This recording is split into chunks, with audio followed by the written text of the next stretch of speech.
ठीक है, एक चीज याद रखो, सीखने की पढ़ने की उम्र होती है। ठीक है, अभी तो बहुत सारी एक्सक्यूजेस निकलती होंगी, अभी बहुत सारे लोग, मतलब ऐसा होता है कई बार स्टूडेंट्स मेरे से डिस्कशन करते हैं तो वो कहते हैं मैम क्या फॉर्म डालें, इतनी तो कट ऑफ आई जाती है, मेरा सिलेक्शन पता नहीं, हम जनरल से आते हैं, होगा होगा या नहीं होगा। तो मेरे मुंह से एक ही शब्द उनके लिए निकलता है कि बेटा जिस दिन ओवर एज हो गए, जिस दिन ओवर एज हो गए और लाइफ के स्ट्रगल में पस्त पड़ गए, तो मुंह से एक ही शब्द निकलता है कि यार मैम पढ़ाई इतनी भी बुरी नहीं थी, 4 किताबें लेके और सीखने के माध्यम से अगर कहीं मान लो किस्मत बोल गई होती। देखो मैं एक चीज आपको बोलूंगी, मैं बीच बीच में प्रवचन भी दे देती हूँ मुफ्त के। वो ये कि अपने आप से शिकायत का मौका मत छोड़ो, हर जगह किस्मत आजमाओ। फ्यूचर में कल को खुद से, सबसे बड़ा इंसान हारता तब है जब वो खुद से बोलता है यार तुमने ट्राई नहीं किया। तो ट्राई करते रहो, वो बात अलग है कि आप कहीं पर साबित कर पाए नहीं कर पाए, है ना। तो ये मैं नहीं बोलती, मैं आपको सिर्फ इतना बोलती हूं कि अवसर मत छोड़ना। चलो फटाफट अगले टाइप के ऊपर बढ़ो। अगला टाइप देखो, अगला टाइप है कोवैलेंट बॉन्ड। देखो कोवैलेंट बॉन्ड क्या है, तैयारी करते रहो, ठीक है, और बाकी कहते नहीं है, अपनी तरफ से कहीं ना कहीं प्रयास जारी रखो। तुम्हें किसके लिए आंसरेबल होना है, you are answerable first for yourself. कल को भविष्य में अगर मन तुमसे पूछे कि जे बताओ बेटा तुमने तैयारी करी थी, जो तुम कहते हो कि तुम्हें सरकारी नौकरी नहीं मिली, तो अंदर से आवाज निकले कि तैयारी करी नहीं, भरपूर करी थी। खुद से सबसे बड़ी प्रॉब्लम कब होती है, जब इंसान खुद को जवाब नहीं दे पाता। मेरी बात समझ में आ रही है। आज मैं इतना ही रखती हूँ आपका session. See you tomorrow at the same time period. Love you all, God bless you all.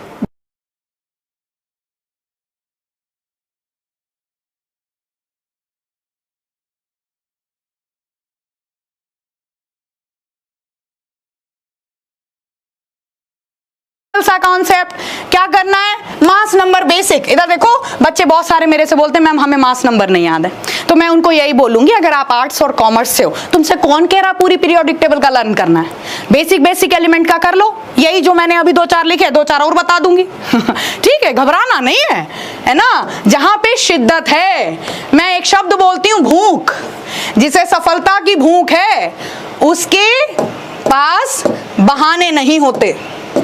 तो बहाने नहीं होने चाहिए। The excuses are the barrier of your success. चलिए आइए, single inert gas which is able to make compound, इनमें से कौन सी अक्रिय गैस, एकमात्र सा कॉन्सेप्ट क्या करना है, मास नंबर बेसिक। इधर देखो बच्चे बहुत सारे मेरे से बोलते हैं मैम हमें मास नंबर नहीं याद है, तो मैं उनको यही बोलूंगी अगर आप आर्ट्स और कॉमर्स से हो, तुमसे कौन कह रहा पूरी पीरियोडिक टेबल का लर्न करना है। बेसिक एलिमेंट का कर लो, यही जो मैंने अभी 2-4 लिखे, 2-4 और बता दूंगी। ठीक है, घबराना नहीं है ना। जहां पे शिद्दत है, मैं एक शब्द बोलती हूँ भूख, जिसे सफलता की भूख है उसके पास बहाने नहीं होते। तो बहाने नहीं होने चाहिए। The excuses are the barrier of your success. चलिए आइए, single inert gas which is able to make compound, इनमें से कौन सी अक्रिय गैस, एकमात्र। तैयारी करते रहो, ठीक है, और बाकी कहते नहीं है, अपनी तरफ से कहीं ना कहीं प्रयास जारी रखो। तुम्हें किसके लिए आंसरेबल होना है, you are answerable first for yourself. कल को भविष्य में अगर मन तुमसे पूछे कि जे बताओ बेटा तुमने तैयारी करी थी, जो तुम कहते हो कि तुम्हें सरकारी नौकरी नहीं मिली, तो अंदर से आवाज निकले कि तैयारी करी नहीं, भरपूर करी थी। खुद से सबसे बड़ी प्रॉब्लम कब होती है, जब इंसान खुद को जवाब नहीं दे पाता। मेरी बात समझ में आ रही है। आज मैं इतना ही रखती हूँ आपका session. See you tomorrow at the same time period. Love you all, God bless you all.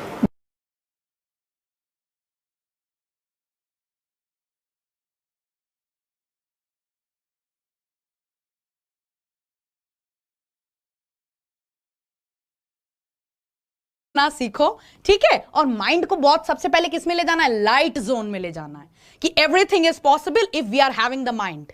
अगर तुम्हारे पास दिमाग ही नहीं है फिर तो कोई बात नहीं, मेरी सिंपैथी तुम्हारे साथ है।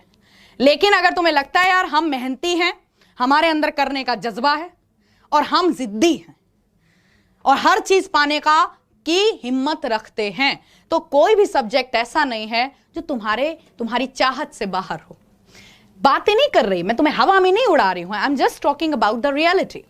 ठीक है, नोट से बाहर कुछ भी नहीं होगा। थोड़ा सा पे आप लोगों को जो ये मोबाइल नाम की चिड़िया मिली हुई है झुंझुना मैं यही बोलूंगी, इसका सदुपयोग अगर कोई करने पे उतर आए तो सच्चाई ये है कि आप YouTube से ही एक से एक बढ़िया चैप्टर और तैयार कर सकते हो। टीचर्स अगर हैं ऐसे वाकई में, आप लोग क्या करते हो, आप लोग YouTube पे ज्यादातर सॉरी टू से सीरियस लेते नहीं हो। चलो इधर आ जाओ। तो सल्फर डाइऑक्साइड की मैं बात कर रही थी आपको कि सल्फर डाइऑक्साइड में, यार बच्चों वाली बात मत करो, फिर मैं यही वाली बात बोलूंगी कि ऐसे में सबका कम से कम 3000 बच्चा इस टाइम लाइव है, सबका नाम लूं, 1 घंटे में निपट ही जाएंगे। बुरा मत मानना, बट कंसेप्ट पे थोड़ा सा फोकस करो बच्चा। यूट्यूब पे ऑल ओवर इंडिया, बिल्कुल अगर बच्चा आज की डेट की यही सच्चाई है, अगर मेरी बात से सहमत हो तो हाँ करना कि अगर कोई पढ़ने वाला बच्चा है आज की डेट में तो शिद्दत से पढ़ाने वालों की भी कमी नहीं है। YouTube पे आप लोगों को जो ये मोबाइल नाम की चिड़िया मिली हुई है झुंझुना मैं यही बोलूंगी, इसका सदुपयोग अगर कोई करने पे उतर आए तो सच्चाई ये है कि आप YouTube से ही एक से एक बढ़िया चैप्टर और तैयार कर सकते हो। टीचर्स अगर हैं ऐसे वाकई में, आप लोग क्या करते हो, आप लोग YouTube पे ज्यादातर सॉरी टू से सीरियस लेते नहीं हो। चलो इधर आ जाओ। तो सल्फर डाइऑक्साइड की, सुनो मेरी बात, अंबर्समैन नाम का एक रहते हैं, तारीख पे तारीख है ना, तो ये चीज है आपके पास। फिर देखिए दूसरा क्या कह रहा है, अधिकारियों को अपने विभाग से संबंधित विवादों को निपटाने के लिए विशेष अधिकार दिए जाने चाहिए। That special power should be granted to officers to settle disputes concerning their department. ये बात सही है, पता है कहां पर, ये चीज ऑलरेडी प्रदान की जा चुकी है in the terms of bank. Bank में एक व्यक्ति होता है जिसको हम ऑम्बर्समैन कहते हैं, ऑम्बर्समैन कहते हैं, है ना। ये ऑम्बर्समैन नाम का एक चीज होती है, ये बैंकों को प्रदान की जा चुकी है ना, ये बैंकों को प्रदान की जा चुकी है। ठीक है, सुनो मेरी बात, ऑम्बर्समैन नाम का एक व्यक्ति है, एक चीज है जो इन बच्चों को कह रहा हूं, बैंकों को प्रदान की जा चुकी है कि जितने भी बैंक में जो एनपीए वाले केसेस हैं, एनपीए के केसेस हैं, या आपका जैसे आपका क्या होता है, वो मान लो 100 रुपए भी आपके क्या हो गए, अकाउंट से कट गए, 100 रुपए भी आपके अकाउंट से कट गए और बैंक आपकी 7 दिनों तक ना सुने, तो आप क्या करोगे, आप एक रिटन कंप्लेंट करोगे। आप क्या करोगे, आप एक रिटन कंप्लेंट करोगे और वो रिटन कंप्लेंट आपका सुनवाई जो कर देगा वो फिर जाएगा ऑम्बर्समैन पर। अगर वह 30 दिनों से ऊपर जाता है, अगर वह निर्णय, मान लो वो निर्णय ना होकर के 30 दिनों से ऊपर जाता है, सुनिएगा मेरी बात, अगर वह निर्णय 30 दिनों पर ना होकर के 30 दिनों से ऊपर जाता है, तब क्या होता है, तब सुनिएगा कि वह निर्णय अगर 30 दिनों से ऊपर जाता है तो 100 रुपए प्रतिदिन आपको प्रोवाइड किए जाते हैं। ये सीन है ना। अब यहां पर बात यही तो आ रही है ना, अब यहां पर बात यही तो आ रही है, पता है क्या, कि course take too long time in deciding important. पूछता है ना, कभी कभी क्वेश्चन बच्चे पूछते हैं हमसे कि मैम ये बताओ कि केमिस्ट्री में हम ऐसे कौन से चैप्टर ज्यादातर तैयार कर लें जो कि मतलब हमारा 50 to 60% नैया पार लगा दें, मतलब जो ज्यादातर पूछे जाते हो। मेरी बात समझ में आ रही है भाई? हर सब्जेक्ट में ऐसा होता है कि कुछ ऐसे चैप्टर होते हैं जिनसे ज्यादातर क्वेश्चन उठाए जाते हैं, केमिस्ट्री में भी ऐसा होता है। तो अगर मेरे मुंह से तुम सुनना चाहो तो सुनो, एटॉमिक स्ट्रक्चर पहला चैप्टर, जिसको मैं केमिस्ट्री का काखा गाघा बोलती हूं, फंडामेंटल टॉपिक है, इलेक्ट्रॉन प्रोटॉन न्यूट्रॉन जैसे फंडामेंटल पार्टिकल, और स्टेप बाय स्टेप जो स्पेशली 3 मॉडल हैं। कौन कौन से?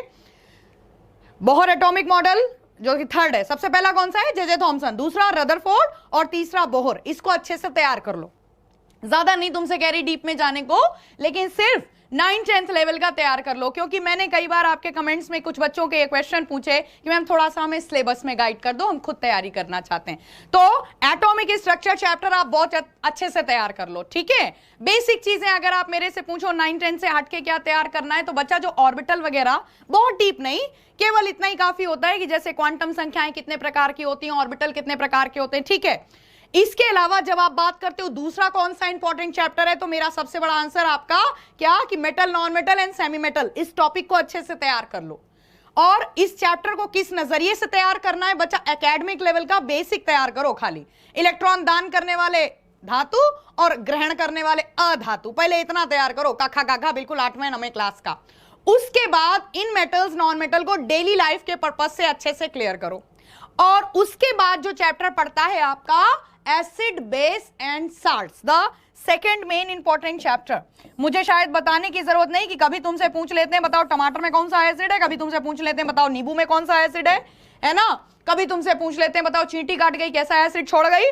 मैं गलत कह रही हूं? हाँ भाई बताओ, ठीक है। विवेक सर की क्लास नहीं है, वो मुझे पता नहीं, बच्चा देख लेना link. Pandey ji okay, very good, स्वागत है। तो एसिड, बेस और साल्ट, ये तीसरा बहुत इंपॉर्टेंट चैप्टर है, इसको अच्छे से तैयार करेंगे, ठीक है। और उसके बाद अगर आप मेरे से पूछो तो बच्चा एनवायरमेंटल पॉल्यूशन, ऐसा चैप्टर जो कि वनडे एग्जाम्स में घुमा फिरा के पूछ लिया जाता है। तो कुछ मेन चैप्टर जो मैंने आपसे, atomic structure, metal non metal, acid basis, environmental pollution और रेडियो एक्टिविटी वाला चैप्टर है ना। फिर उसके बाद हम बात करें अगर डेली लाइफ में प्लास्टिक मतलब पॉलीमर वाला चैप्टर है ना, पीवीसी वगैरह। तो मैं क्या बोल रही थी आपको, डे 1 से जब से मैंने आपका, चाहे पेड क्लास वाले बच्चे हो चाहे ये वाला क्लास हो, नॉन पेड सेशन हमारा, इसमें एक ही चीज बच्चा मैंने आपको समझाने की कोशिश की कि वनडे एग्जाम में बहुत इंटरेस्टिंग सेशन पूछा जाता है। अब मेरी बात सुनो, मैं सिर्फ अपने साइंस सब्जेक्ट की बात नहीं करूंगी। किसी दिन मैं आपसे एक्चुअली बहुत सारी बातें करना चाहती हूं, तो मैं केवल एक कम्युनिकेशन सेशन रखूंगी आपसे, ठीक है। आज आप इतना सुनो सिर्फ मेरी बात कि जीएस के बहुत इंटरेस्टिंग और बढ़िया क्वेश्चन पूछे। हाँ, ओके, धीरज पाल, स्मृति रूपेण संस्थिता, नमस्तस्यै नमस्तस्यै नमस्तस्यै नमो नमः। ओके जी, गॉड ब्लेस यू। चलो पाठ किया करो, ठीक है। एक चीज मैं बोलूंगी, आप किसी भी धर्म से हो, पढ़ाई लिखाई तो करने के लिए मैं बोलती हूँ, है ना। सबसे बड़ा हमारा धर्म क्या है? हमारी बुक्स, हमारे अपने पेरेंट्स के प्रति जो रिस्पॉन्सिबिलिटी, परिवार के प्रति रिस्पॉन्सिबिलिटी। लेकिन धर्म के बारे में भी, आप किसी भी धर्म से क्यों ना हो, आप मुस्लिम हो, आपको अगर कुरान पढ़नी नहीं आती तो तुम डूब मरो। अगर तुम कहीं ना कहीं अपने धर्म के बारे में नहीं जानते, आप हिंदू हो, तो कहीं ना कहीं अगर तुम कहो कि मुझे रामायण पढ़नी नहीं आती, मुझे सुंदरकांड पढ़ना नहीं आता, मुझे सप्तशती की नॉलेज नहीं है, तो मैं ये कहूंगी कि यार ये गर्व की बात नहीं है। खैर चलो